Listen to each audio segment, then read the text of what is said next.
We're very honored to have him on with us today. I'm trying to give him the floor now and let him break down all the questions I've thrown out about what is this next level the elite are moving into.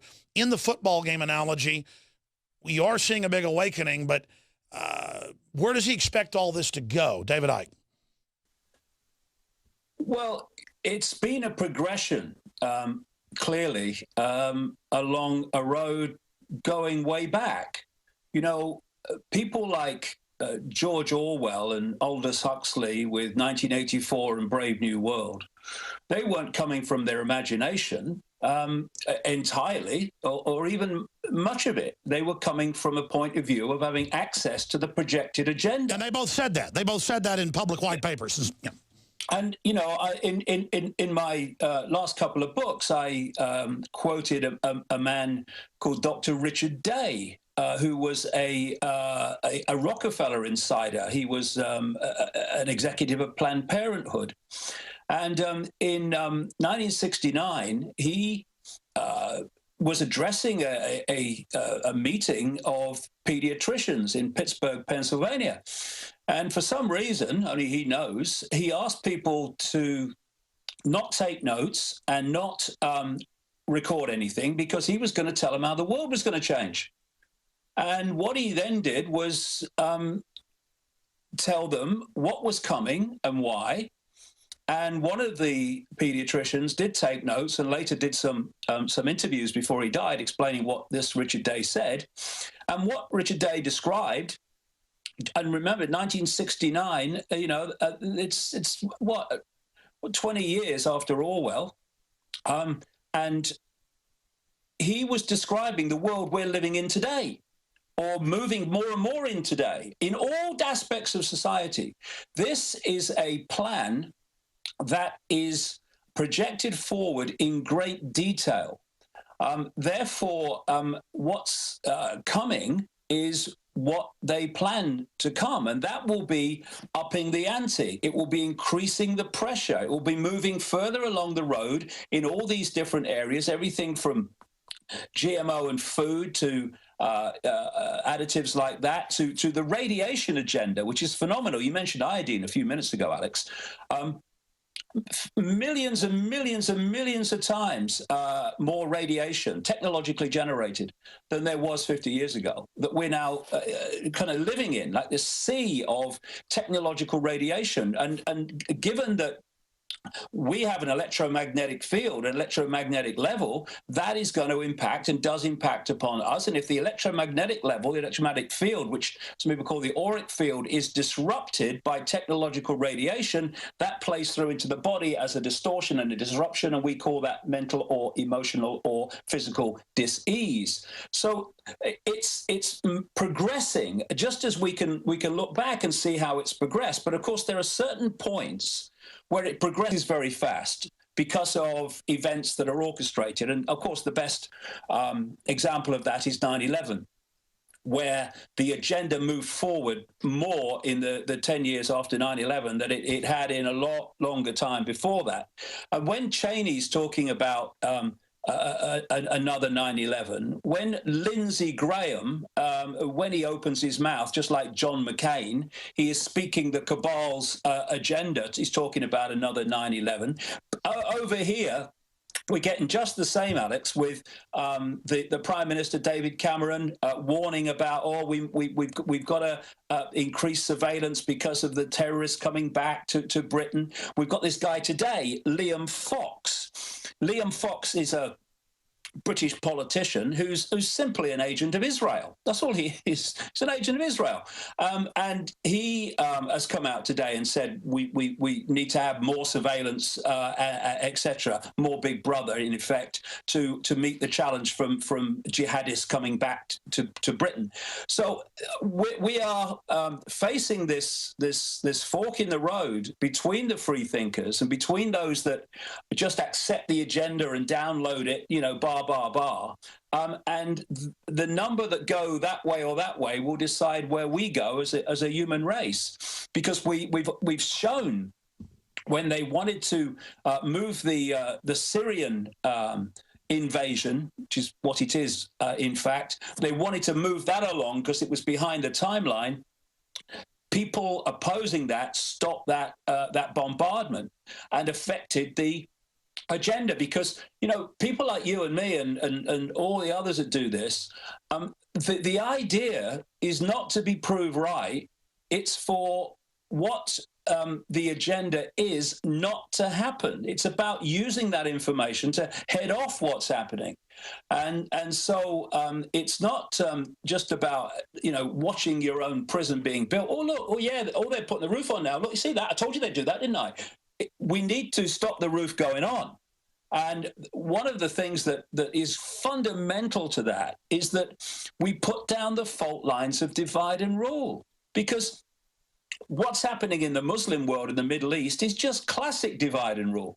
We have different factions of politics. We have religions played off against each other. We have, you know, scientific belief systems played off against religious belief systems. We need to put that down and say, hold on a second.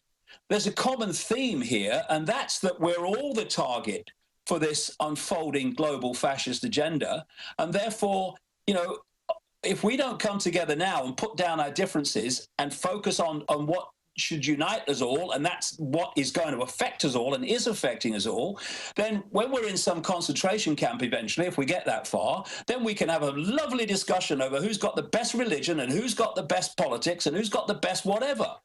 But by then it will be too late. And what they want, if you're targeting a vast population, and there's comparatively few of you, and my goodness, it's so few at the core of in the shadows, in the center, then you have to divide and rule the target population, and we allow it to happen so easily. I mean, look at the Middle East. I mean, we have people at war with each other over some argument centuries ago over who should be the natural or the right replacement for Mohammed. I mean, are we children? Are we mature adults, or are we children? And I'm sorry, in some cases, like what's happening in the Middle East, I apologize to children for using that analogy. But this is happening all over the place, where people are played off against each other. And while we're divided and ruled, we will be one thing. We'll be ruled. It's in our hands. We have the numbers, but only if we come together. I don't care what your religion is. I don't care what your politics are. I care if you truly care about freedom for everybody. Then we've got a chance. David, when I raise this point, it's not for us to talk about how great we are. More and more I realize the fact that I've been so successful, you've been so successful, Ron Paul and others have been so successful, because I get the calls, I talk to folks on the street, I even talk to my detractors. They go, yeah, I don't like you, but you woke me up. Why have we been so successful at getting people to realize that the Federal Reserve's not federal? I mean, remember when it was so hard to just get people to realize that private banks control the Bank of England, that private banks ran the Federal Reserve, that there was a plan for a new world order? Now all that's admitted, that there was a plan to put satellite tracker boxes and taxation boxes in all the cars. Now it's here. People now are listening to us and realizing they may not agree with our in-game analysis, but this is going on. But they say, well, what are we going to do anyways? Well, what are we going to do if the rest of it comes into fruition? Because we can see the globalists want to turn off the resources. The globalists want us sick and dead. The globalists believe they're going to merge with machines and become gods, which is what the elite have been told by the spider at the center. Whatever that is, we're living in a science fiction horror movie, but simultaneously, there is the beauty of my children and playing with my dogs and sunsets and friends and honorableness. There's so much more good in the world. It's a very delicate balance I'm trying to get at. Some people ignore the New World Order and say, I'm just going to live a great life. That's how I beat them. But then you allow their evil to grow. But if you just focus on their evil and fight it, you become so pessimistic that then they defeat you because you're focused on them. That's almost like a form of worship. So where is the balance in that? Because I feel in my gut, and I intellectually see, we are entering the most incredible time in human development ever that will decide our fate, not just here, but on a trillion star systems. Literally, this is a great test, and we're about to go into this zone.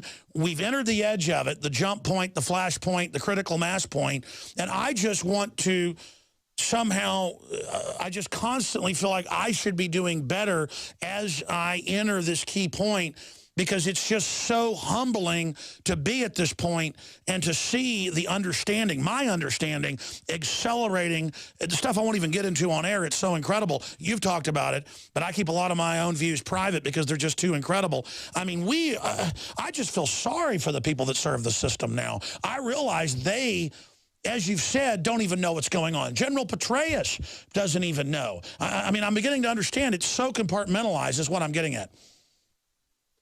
Yeah, it's incredibly compartmentalized, and if it was not, it couldn't work, because you have to keep people right up, really close to the spider, really, in ignorance of the full magnitude of what's going on. And, you know, if you concentrate only, and I'm not saying people shouldn't, I do this, we need to know this, but if you concentrate only on the level of banking scams and manipulated wars, you're still just walking around the outer rim of the rabbit hole, really. You've only just started to enter it. It's so deep. And it's understanding the nature of reality is fundamental to understanding what's actually going on. And because the daily experience of people and what they've been taught in the education system and by mainstream science is that, you know, this world that they're living in is real and it's somehow solid, although quantum physics has proved, of course, that it can't be. I mean, you talk about atoms making up a solid world. Atoms had no solidity. How can they? It's an illusion. And once you realize it's illusory, once you realize it's information, decoding information, it's like the wireless internet, and you look around. I've not got the wireless internet here, but if I had, you wouldn't be able to see it. It's an information field within the unseen to the tiny, tiny frequency range, visible light that we can actually see and experience. It's ridiculous how narrow visible light is, our visual world that we think is We're basically blind. Yeah, we are in that sense. I have the headline right here out of National Review. This is what an open border looks like. And you can just walk back and forth however you want. It's totally wide open. They've ordered to stand down. We've documented that. Meanwhile, they now have the Army and National Guard and State Guard at public events all over Texas, at marathons, at kite festivals. You show up and the Army. Now, remember, you pull up in a green field. There isn't even an entrance at Zilker Park. But they're there just searching people. And again, I'm not against the troops from Camp Mabry. The media will say he's against troops. That's the mind control. A suicide bomber would just go bomb the checkpoint, and that just happened in Pakistan last week. But the whole issue is that the government's running and financing them with the airlift of evil, everything David was talking about. He's graciously said he'll stay with us 20 minutes into the next hour to get deeper into the rabbit hole, to talk about solutions, to talk about all the pedophile scandals that he first talked about, that, you know, he said BBC is basically run by pedophiles. He worked there. Now it just keeps coming out. There's so many movies like Under the Skin that parallel what David Icke says is at the center of the spider web. And he hasn't seen it yet, but he said, oh, I want to talk about this. So, David, in this segment we've got left, this 5 minutes, talk about why, whether it's the X-Men or the Superman or all these movies now are, like, from our perspective, admitting that there's false flag, Captain America, Winter Soldier. Why are they doing this? Well, in the nature of reality and the way we interact with reality and the way that thought manifests as what we experience, I have this phrase: what we believe, we perceive, and what we perceive, we experience. What we, if you can program someone to believe something, then that will become their reality. And if you can get people to take it on collectively, that will become the collective reality. It's very much like the stage hypnotist who puts a belief system or a belief in reality, that's what they're doing, into the mind of the stooge on the stage, and then the stooge on the stage experiences that, whether it's someone naked in the audience that isn't, whether there's an elephant in the audience but there isn't, whatever.